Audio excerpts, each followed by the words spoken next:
G'day, welcome to Sights and Stories, a global Aussie journey, the podcast where a qualified historian with a passion for travel in the past will take you to the world's most iconic destinations. Each episode, we will explore not just the sights, but the stories behind them. I want to give you expert historical knowledge and practical tips to assist you with those travel plans and along the way, make your experiences to sites much more memorable. Today, we'll continue a travel series on Japan. Let's take a look at one of those sites in Tokyo, which is full of energy and excitement, Harajuku. Today, people mostly visit this site to go out there and see the out there street fashion and to tap into Japanese youth culture. It is a home to innovative, over-the-top fashion, from rock stars wanting the latest designer clothing, to the cute culture shops. It has also become a flagship fashion stores, and there's interesting food and cafes that you can experience while you're there as well. But the thing is, I don't think many people stop to think about the incredible history that's connected to this part of Tokyo. So let's dive into that and see what that's all about, so it makes a more memorable trip to Japan for you. So first of all, we need to go back to the Edo or Tokugawa period. Although most daimyo resided closer to Edo Castle, the Asano clan from Hiroshima had a mansion actually built in modern-day Harajuku. The land was mostly given to certain samurai families who served the shogun, but most of the area was renowned for farming, where rice was grown and where flour milling occurred near the Shibuya River. The land, however, over time was found not to be particularly fertile. So over time, farming was not seen as something that would continue. The actual name Harajuku means lodging in the fields. And the reason why it got that name is because it was a resting place for travellers and messengers who went between Edo and other parts of Japan. So it was like a place where people stayed before they got those important messages off to their daimyo from various parts of Japan. During the Meiji period, that's when the site really started to take off, however. Western technology was embraced during this period, and in particular, railway. Railway started to be expanded as communications were seen as vital, and transport was vital to make Japan a more modern country and to make sure that it basically embraced anything Western, so the country remained independent from foreign control. So the Meiji government was very conscious of trying to upgrade its cities as fast as possible. And so in 1906, we actually had the Harajuku station building constructed and a line constructed through the town. The original building you can see on my slideshow. So if you want to check out a PowerPoint on YouTube, you can do so. There's a picture there of the building as it existed in 1906. Today, if you go to Harajuku, that building no longer exists. They actually knocked it down and constructed a new one for the Tokyo Olympics in 2020. So it's a much bigger station, able to handle a lot more people than it once did. So there was also a time during the Meiji, the government, when basically they moved back towards Shinto, which was the traditional Japanese religion, which worshipped ancestors, traditions, and most importantly, reverence to the emperor. And Harajuku actually became a major site of a Shinto shrine that's there today, that a lot of people go to the area to visit, and that is the Meiji Shrine, or the Meiji Jingu, which is located in the area. And again, there's some pictures of that in the PowerPoint if you want to see them. It was officially opened in 1920, and it was opened to honour Emperor Meiji and his wife, who oversaw the modernisation of Japan that I mentioned earlier. I want to discuss that site as a full podcast down the track, because there's so much to say about that shrine. So I'll save that for a bit later, but that is one place that people tend to visit when they go to Harajuku. but we're going to concentrate on the other parts of town today. So, in 1937, there was another very important Shinto shrine that was added to the area that most people forget to visit when they go there, and it's a real tragedy that they do, because there's a Shinto shrine. It's called the Togo Shrine, and it was designed to honor the Imperial Japanese Navy Marshal, Admiral Togo Hichichiro. Togo is considered a national hero even today. He was the commander-in-chief of the combined fleet during the Russo-Japanese War of 1904-05. So this was before World War One. He won a very famous battle at Tsushima in May 1905, which basically effectively sealed victory for the Japanese against the Russians in that war. The Russian fleet at the battle was totally annihilated. It lost 8 battleships and more than 5,000 men. The Japanese, in comparison, only lost 3 torpedo boats and 116 men. Only 3 Russian vessels were able to escape the devastating attack that was led by Admiral Togo. So he was considered a national hero. The Russian fleet had sailed all the way from Europe, and it only really got into the area and was quickly destroyed by the Japanese.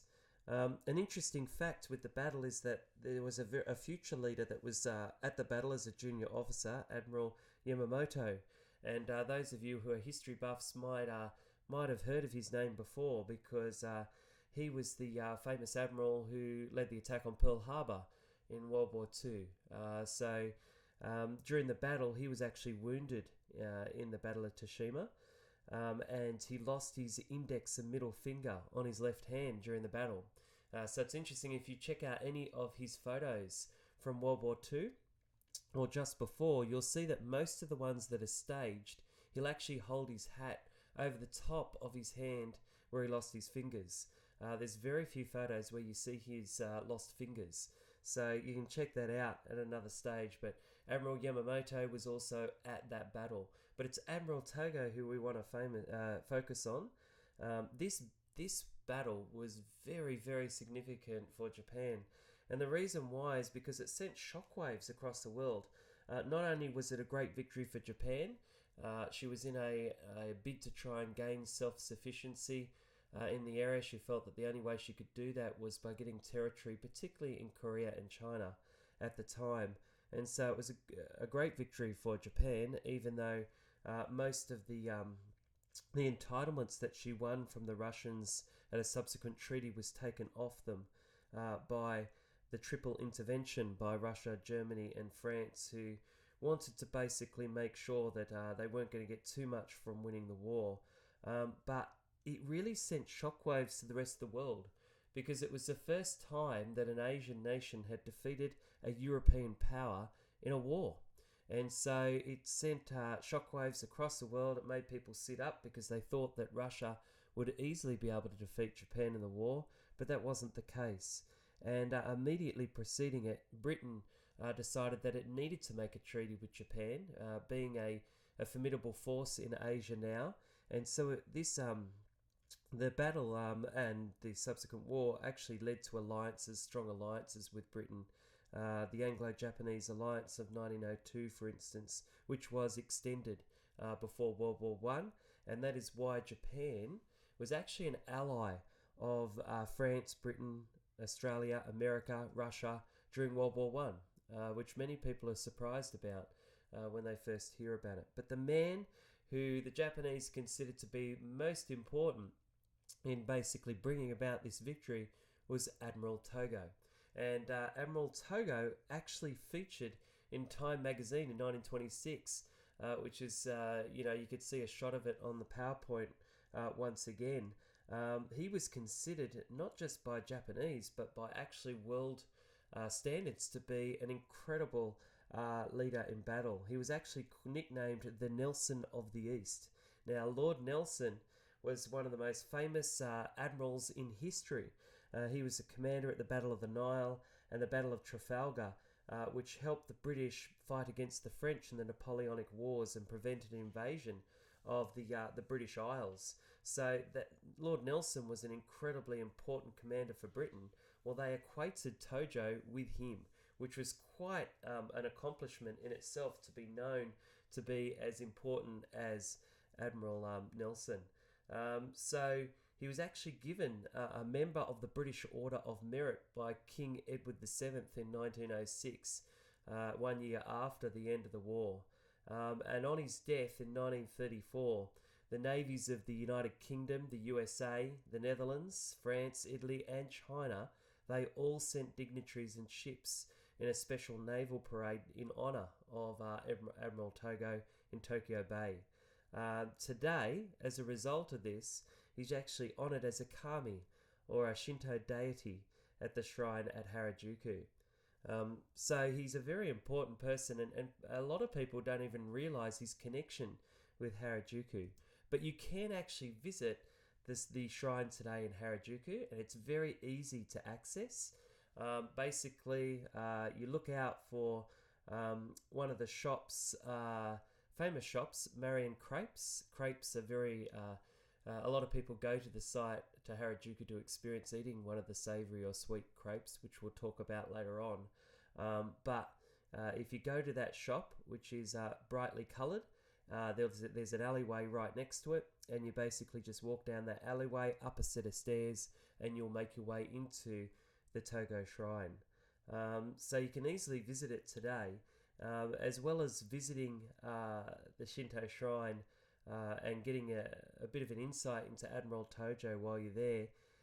It's interesting to note that the Shinto Shrine's actually connected to winning luck or victory in any vocation or area that you wish to pursue in life, and that's connected to Tojo himself. So you can actually buy charms with Tojo's calligraphy on it to assist you with acquiring luck. There's also wooden ema plaques there, where you can write your prayers to the kami, and they're usually hung up at the shrine. But some of them actually feature Admiral Tojo, an image of Admiral Tojo. So if you want to take home a little souvenir with his picture on it, you can do that. And there's a famous quote that's usually put on them. It says, "After victory, tighten your helmet straps." And this is an important saying in Japan. Basically, it means that even after you have success, you should remain humble, and you should look to the future and not just bask in your glory. So that's a common saying in Japan, and it comes back to Admiral Tojo. And it means that today a lot of athletes and sports people come there to get not only to try and get some luck for their victory, but also to remember their victories and to remain humble in them. So yeah, somebody just asked there, do I know the street where the crepes are on, where the shrine is, where you can access the shrine? It's actually on the main street of Takeshita Dori, which is the main street you walk down to access the site of Harajuku, to see all the shops and the special foods, the interesting foods and drinks and stuff. It's actually down that street, and all you need to do is look for a pink-purple kind of light building called Marion Crepes, and turn left down the little alleyway, and you'll make your way easily to the shrine. So that hopefully answers the question there that somebody's just posted. But yeah, as I was saying, you can go to the site and you can buy little wooden plaques with an image of Admiral Tojo on them. It's also a special site for Japanese weddings. A lot of Japanese weddings actually take place at this shrine, and the reason why is because Tojo has been revered as a god of marital relationship, because he and Mrs. Tojo had a very loving relationship, a very loving couple that were married for a long time. And so as a result, getting married here is considered to be good luck for your future marriage. There's also a beautiful garden there, which you can see in one of the pictures in the PowerPoint again on YouTube, which shows you this beautiful pond, which is loaded full of koi fish, where wedding couples like to get photos overlooking the pond and that sort of thing. So it's been considered a special site for weddings. And I think it's a really great site to visit, not just to connect to Admiral Tojo and a special time in history for Japan, and also their religion, the Shinto religion. It's also a great opportunity to just get away for a little bit from the hustle and bustle of Harajuku, because Harajuku is incredibly busy. It's okay first thing in the morning, but if you go there around lunchtime, it can get quite busy, particularly on weekends. And so just taking a little bit of time out by going to the Shinto shrine and walking through its gardens and having a look at it, I think you'd find it a nice relaxing thing to do. And it's only 1 minute walk away from the main street, as I just mentioned before, of Takeshita Dori. So it's well worth visiting. So there's one site that you must visit when you're in Harajuku. But getting back to the history of Harajuku, during the war, a lot of you would probably realize that Japan was firebombed by the United States as a way of trying to end the war. Harajuku, unfortunately, a lot of the buildings in Harajuku were destroyed on the 9th and 10th of March 1945, when basically there was a huge amount of bombers, around about 279 US bombers to be exact, that attacked Japan that night, and it led to a large amount of buildings being destroyed in the city, and around 100,000 people were killed in that one attack. And we estimate that over 1 million people actually became homeless as a result of the attack. And Harajuku itself, it lost a lot of buildings within the site, including the original Togo Shrine, which was destroyed and then had to be rebuilt in 1964.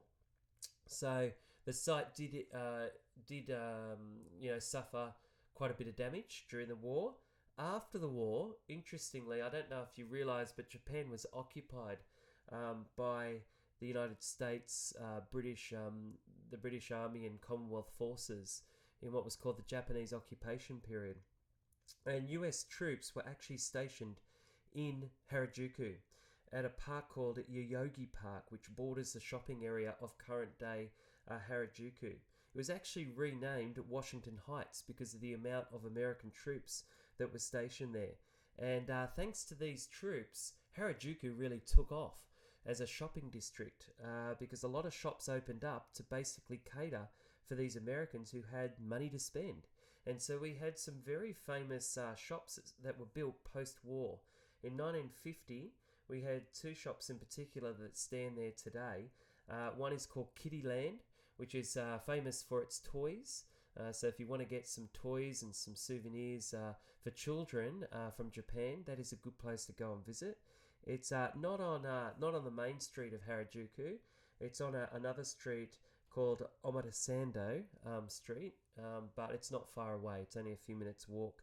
And the other business which is worth checking out that was first constructed in 1950 was Oriental Bazaar, which today is a massive tourist shop which gives souvenirs, and they're both still standing today, and it's worth checking both of them out.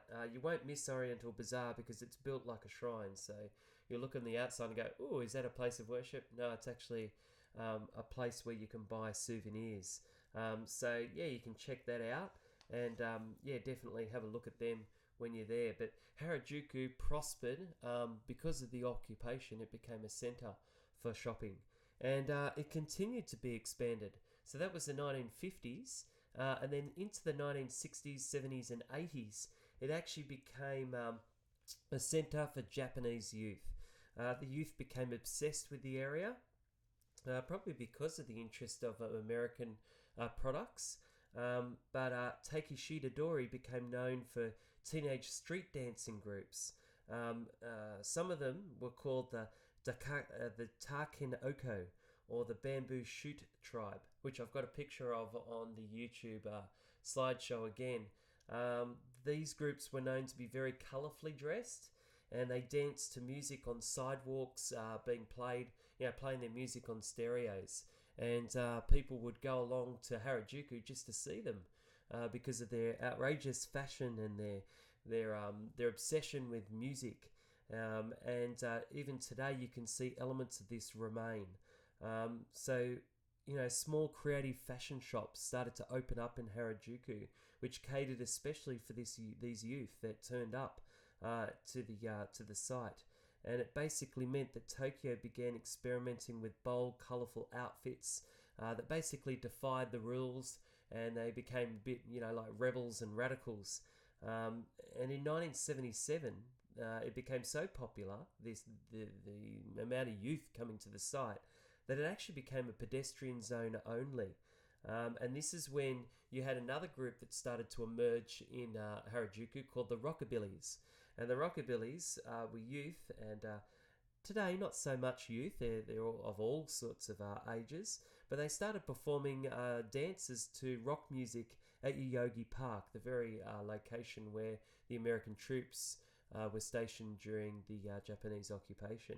And the interesting thing is they still do it today. So if you go there on a Sunday in the afternoon at the entrance to Yoyogi Park, you'll see the Rockabillys still dancing away. So you can get an insight into that sort of culture if you want to. And then the site really transformed again in the 1990s to the 2000s, because we had some very famous fashion stores set up their flagship stores in Harajuku. So we've got Gap, for instance, we've got Forever 21, we've got Uniqlo, we've got H&M. They all have flagship stores in Harajuku, such as its importance as a shopping district in Tokyo. And at the same time, the site has still not lost its creative fashion shops with designer clothing. And so if you go there today, it still caters for Japanese youth who want to wear what many consider in Japan to be outrageous clothing.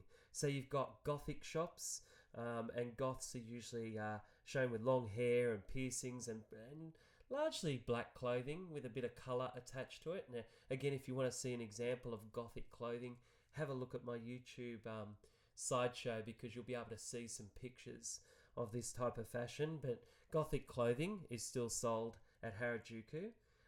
We've also got the Decora fashion, which basically uses a vibrant use of like a bright kind of childlike clothing. It's got over-the-top rainbow-coloured accessories and coloured wigs. This fashion is meant to basically give individuality and lends itself to personal expression, and it's one that's still popular in Japan today. So the Decora is still very predominant, particularly on weekends, like I said. So there's still some shops selling the bright coloured accessories and clothing. You've also got the Lolita or cute fashion, which is influenced by Victorian clothing from the 1830s to 1900s sort of period. You might look at it and go, oh, that's a little bit old-fashioned, but it's actually got more colours attached to the clothing. So yes, while you have the high neckline and the sort of frilled dresses, it's still considered to be very different from the Victorian clothing. It just has some similarities to it. But a lot of the Japanese youth like buying that type of clothing. There's also punk with its ripped band t-shirts, plaid pants and chains and boots. There's still some stores selling that attire. And the last type of fashion that you can see when you're in Harajuku from the youth is cosplay. Cosplay has been embraced by Japan in a big way. So sometimes you will see some anime characters being worn, some outfits being worn around the place around Harajuku. And again, you've got some pictures of some of those on the PowerPoint to show you. So the best time to see that type of fashion is on the weekends, because as you can imagine, during the weekdays, the youth are at school. So you will see them particularly on Sundays. This includes the Rockabillys that I mentioned before, who perform at Yoyogi Park. And the crowds tend to peak at around lunchtime. So that's when you tend to see most of the fashion if you're going to see it. Just be aware, they are young people who have their own lives, so it's important not to take photos of people in Japan unless you ask permission to do so. Japan has a lot of privacy connected to taking photos and images, so please respect people when you're in Harajuku. If you do see some people dressed up in this attire, just to recognise that it's part of their personality, their individuality, and they don't necessarily want a lot of photos taken of them unless they give you permission to do so. So just be aware of that. But Harajuku, as I said, is renowned for this type of attire, and it's really been around for decades.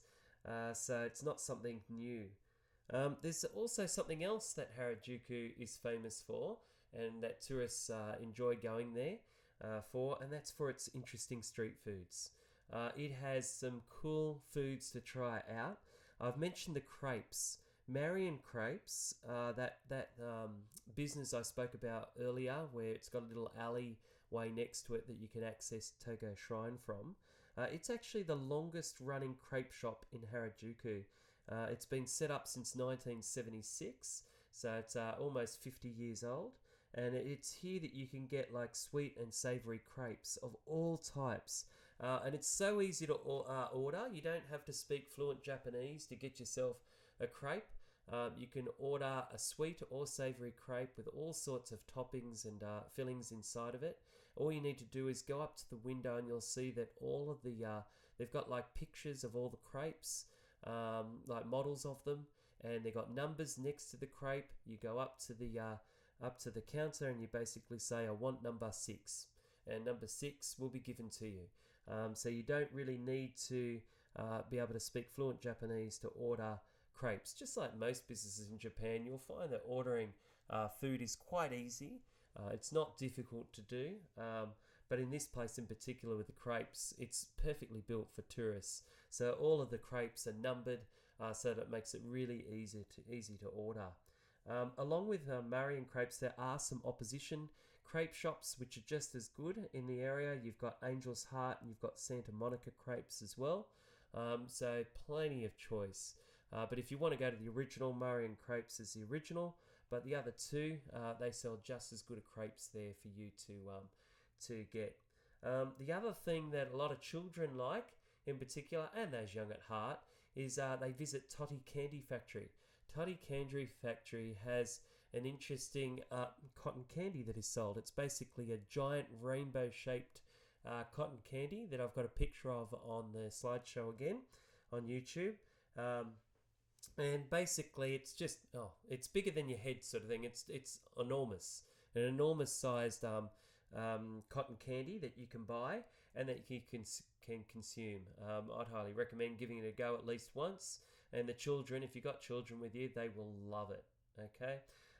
The other interesting food that can be bought along the main street there in Harajuku in Takeshita Dori is the sweet from the Sweet Exo Good Grief shop, and as the name sort of indicates there, they've got some interesting foods, including poop ice cream.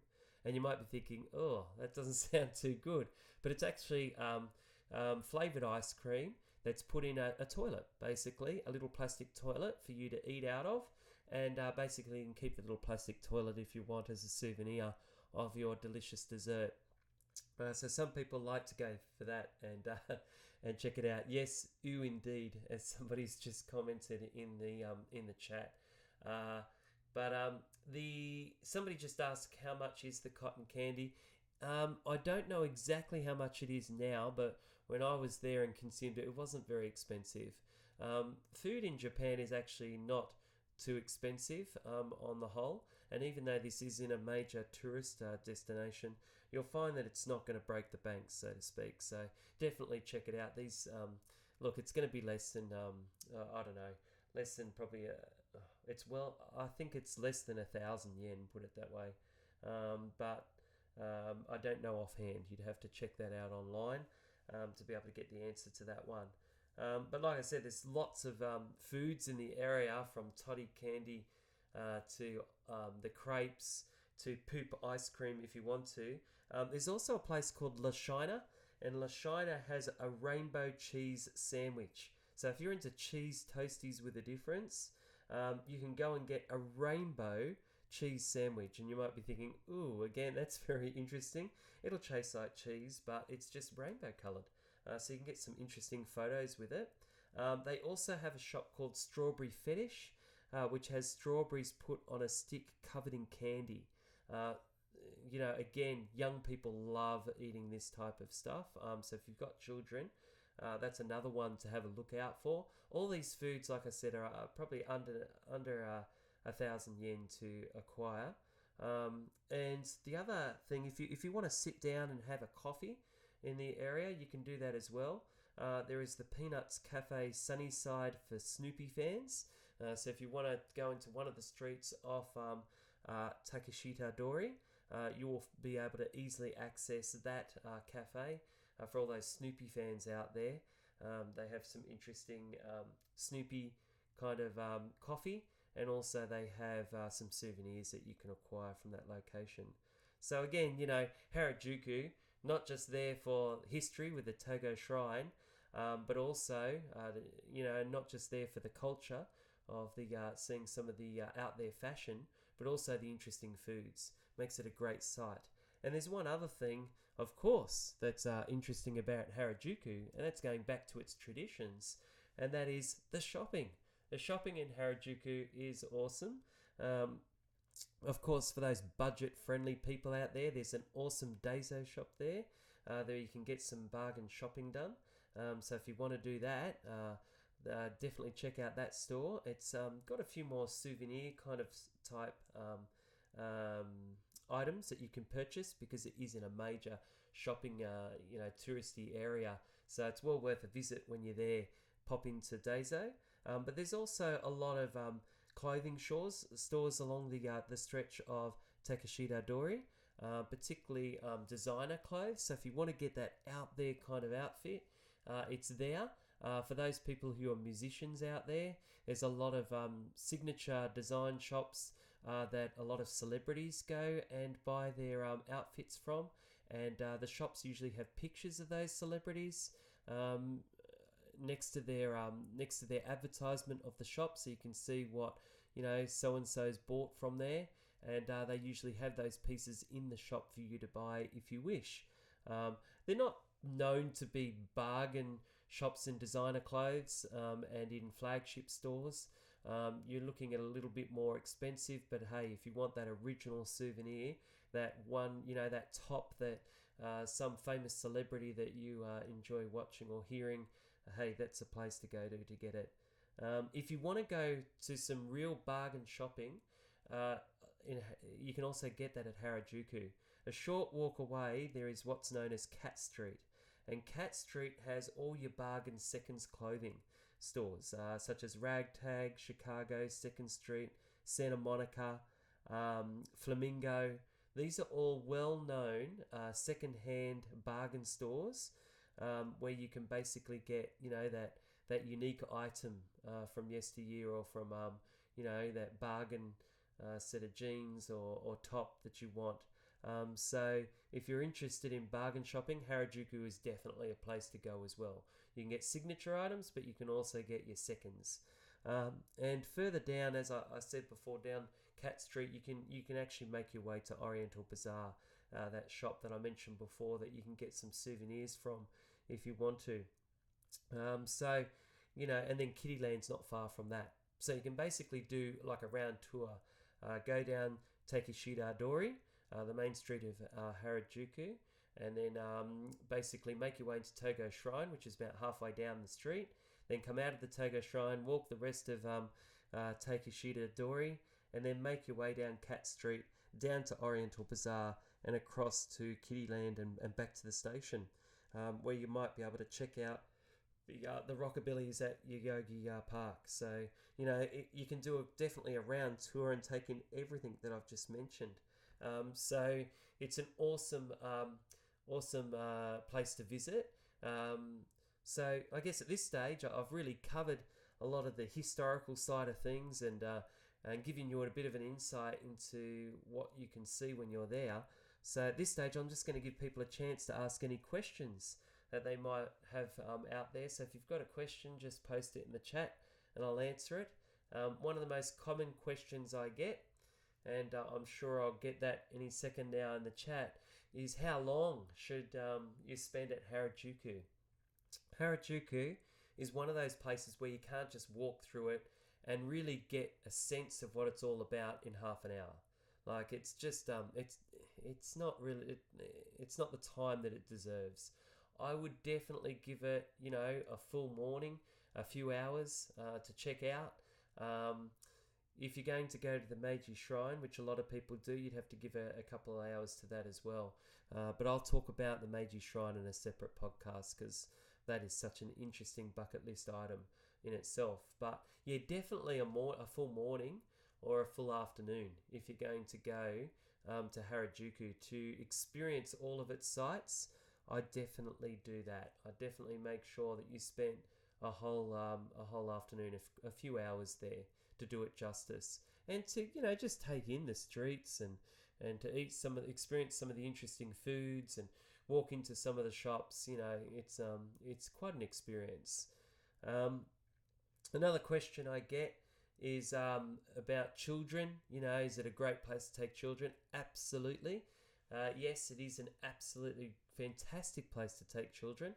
I mentioned there's interesting foods, but you can also give them a sense of the Shinto religion by taking them to the Togo Shrine, which I think it's important to show children the culture of Japan, not just the fun foods and the Disneylands and all that sort of stuff. But I think part of the beauty of Japan is tapping into its culture, and you can't do that unless you go to a Shinto shrine.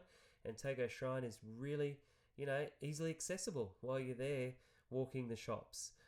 So yeah, I definitely think children would love it. Somebody just asked, when you visited, did you stay in Harajuku? I didn't actually stay in Harajuku itself. The accommodation around Shibuya and Harajuku can be quite expensive.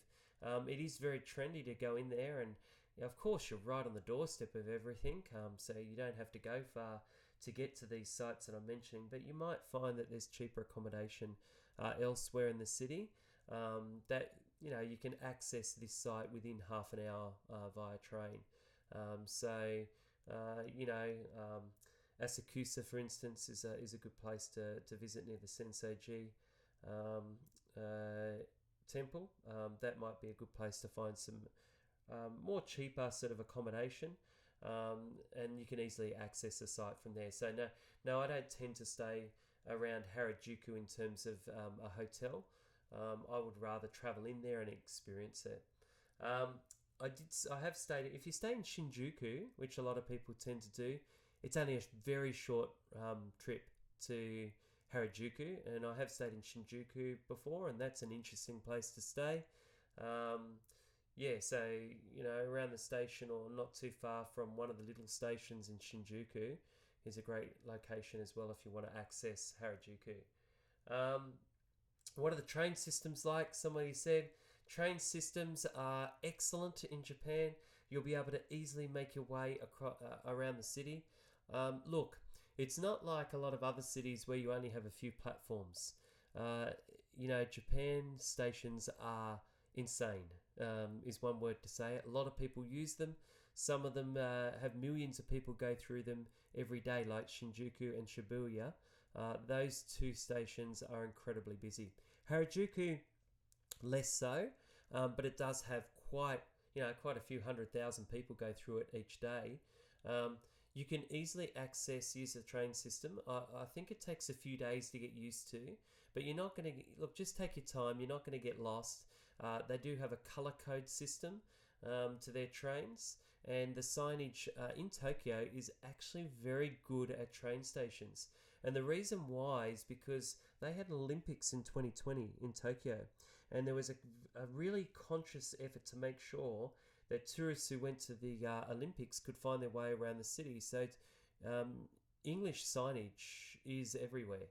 And if you're ever lost, Japanese people are wonderful at helping people out. When they see that people are a bit, confused or looking a bit lost, it's not unusual for somebody to walk up and to give some help. So I've experienced that before when I first went to Japan, and I'm sure that you might experience that as well. The main thing is just take your time. You're not going to totally get to places in a hurry. The Japanese stations have a lot of stairs and a lot of platforms to make you get around.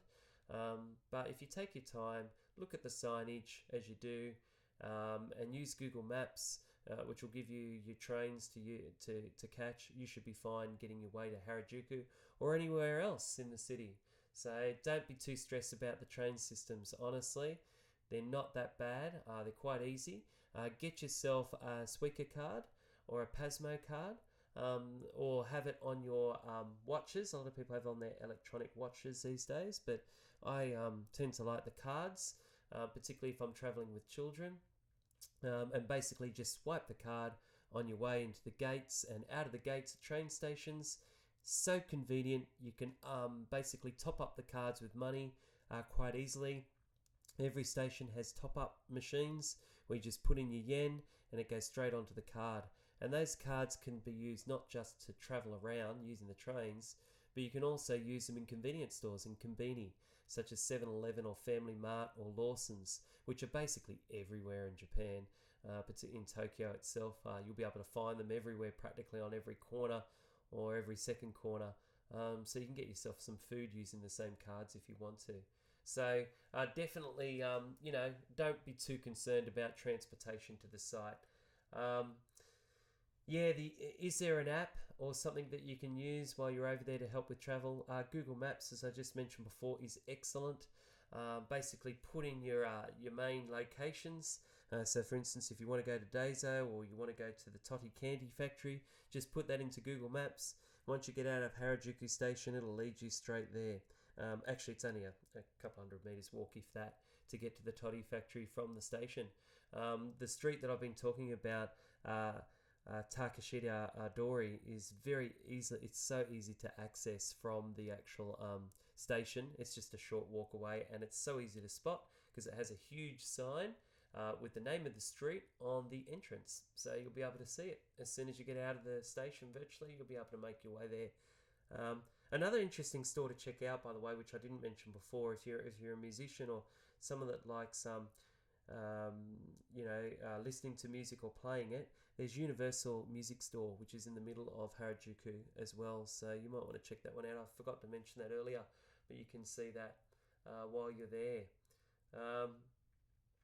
I don't know if there's any other questions out there that people have. I think I've answered a lot of it. Basically, what day would I pick?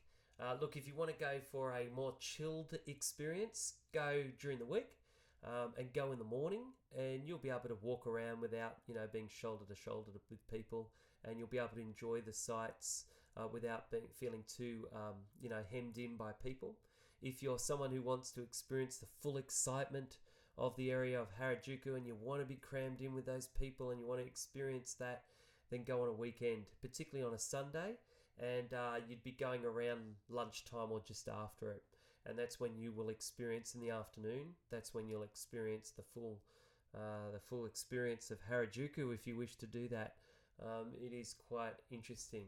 But if you're checking it out for the first time and you're a bit worried about crowds, go in the morning.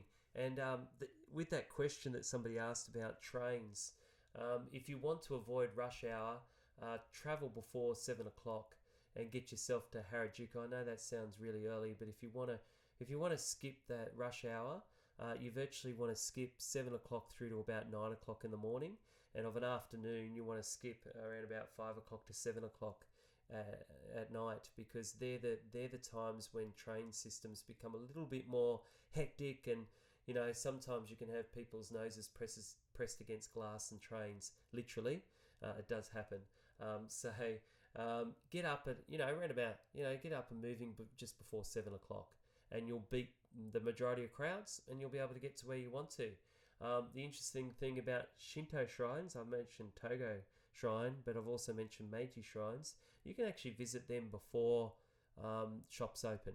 So that is one of the great things about shrines and temples through the city. If you want to basically get out there and see a bit of Japan before the shops open, they're the places to go to. Oh no, somebody just mentioned, did I say 4 a.m? No, not 4 a.m, 6 a.m. If you get up and basically get to a train station just before 7 a.m, you should be able to get yourself onto a train without the crowds and easily be able to make your way across Tokyo wherever you want to go. So if you want to get to Harajuku, Go to the Shinto shrines, one of the Shinto shrines beforehand, before the shops open, and then you can check out the shops as they open. That's one way to do it. Or you can wait until about 9 o'clock in the morning, and then make your way onto a train, and you'll still be able to beat the lunch crowds at Harajuku. So if you want to check out the shops before lunchtime, you can do that as well. It just depends whether you want to catch a shrine before breakfast, or if you want to, go directly to the shopping at 9 a.m. So yeah, I think I've answered everyone's questions there. I don't think I've missed anything. I hope this episode has provided you with some good insights into Harajuku area. I think a lot of people just go there and experience the shopping and go, oh yeah, that's a cool place. Interesting clothing, interesting food, yeah, okay. Very modern sort of part of Tokyo. But what people fail to realise is it's got a very interesting history, stretching all the way back to the Tokugawa, to the Edo period, and forward through to the Tojo Shrine. I think that's a very interesting shrine to go to. So definitely have this on your list to go to when you visit Tokyo. Hopefully knowing the history of the site now makes that visit even more memorable and special when you go there. You might be able to let your companions know about certain things as you go. If you want to see some pictures of some of the sites that I've mentioned, don't forget to go to my PowerPoint online on Harajuku. You'll be able to check out lots of pictures there. Also, don't be scared to press the follow button. This will help you connect with future podcasts, and it also means that I know I'm doing something right when I'm presenting this stuff. It gives me some encouragement to continue exploring Japan with you. So just make sure you press that follow button if you're out there and you've enjoyed what you've heard. If you have any further questions, please feel free to post them online. And be sure to catch my next episode on another exciting part of Tokyo as I endeavour to take you across a journey across parts of Japan. Next time I think we'll go to one of the most famous temples in Tokyo. That's the only clue that I'll give you, but that's where we'll be heading, one of those bucket list items in terms of temples. So until then, I wish you all well, and for those who are abroad, safe travels. Catch you later, mate.